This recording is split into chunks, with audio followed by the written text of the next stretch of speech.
ஸ்ரீ கந்த புராணம் 22ஆம் பகுதி. தந்தைக்கே உபதேசம் செய்த பாலகன்.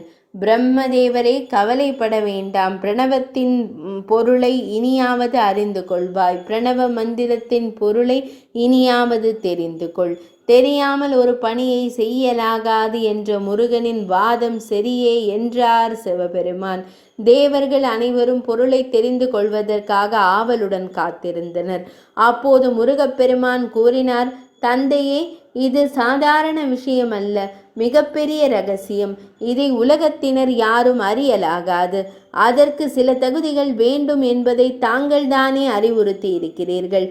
அந்த தகுதிகள் குறித்து கொஞ்சம் கூறுங்களேன் என்றார் முருகப்பெருமான். அன்பு மகனே, நீ கூறுவது வாஸ்தவம்தான். தனக்கு மந்திரம் கற்றுக் கொடுத்த குருவை ஒருவர் பலர் முன்னிலையில் புகழ்ந்து பேசலாம். ஆனால் அவர் கற்றுத்தந்த மந்திரத்தை ரகசியமாக வைத்திருக்க வேண்டும். முக்கிய மந்திரங்களை பிறரறிய வெளிப்படுத்துபவர் நரகத்தையே அடைவார். பிரணவம் என்பது சாதாரண மந்திரம் அல்ல. உலகம் உருவாகுவதற்குரிய ரகசியங்களை உள்ளடக்கிய மந்திரம். சரி மகனே, அதன் பொருள் எனக்கும் கூட தெரியாது. அதற்காக பிரம்மதேவரை சிறையில் அடைத்தது போல என்னையும் அடைத்து விடமாட்டாயே என்று கூறி புன்னகைத்தார் ஈசனார். சிவபெருமானால் உருவாக்கப்பட்டதும் அவருக்கு மட்டுமே பொருள் தெரிந்த பிரணவம் என்ற ஓம்கார மந்திரத்தின் பொருளை தனக்கு தெரியாதென்று அவர் ஏன் மறைத்தார் தெரியுமா? தனக்கு அதன் பொருள் தெரிந்தாலும் தன் மகனின் வாக்கினால் கேட்டால் மகிழ்ச்சி ஏற்படும் என்பதால் தான். அது மட்டுமல்ல, தன்னை விட தன் மகன் உயர்ந்தவன் என்பதை பக்தர்களுக்கு எடுத்து காட்ட, வயதில் பெரியவராயினும் தன்னிலும் சிறியவர்களுக்கு சில விஷயங்கள் தெரியுமானால் அதை கேட்டறிவதில் தவறில்லை என்பதை உலகத்திற்கே கூறுவதற்காக.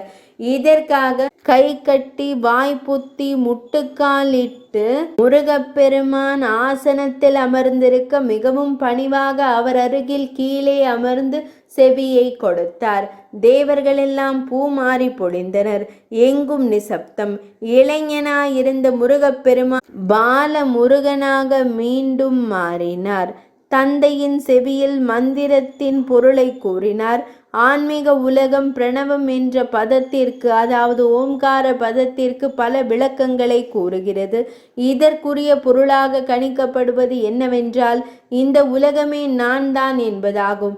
ஆம், சிவபெருமான் தன் ஆத்மாவின் வடிவமாக முருகப்பெருமானை பிறப்பித்தார். அவரது ஒட்டுமொத்த சக்தியும் அவருக்குள் அடக்கம் என்று பொருள் கூறுவதுண்டு.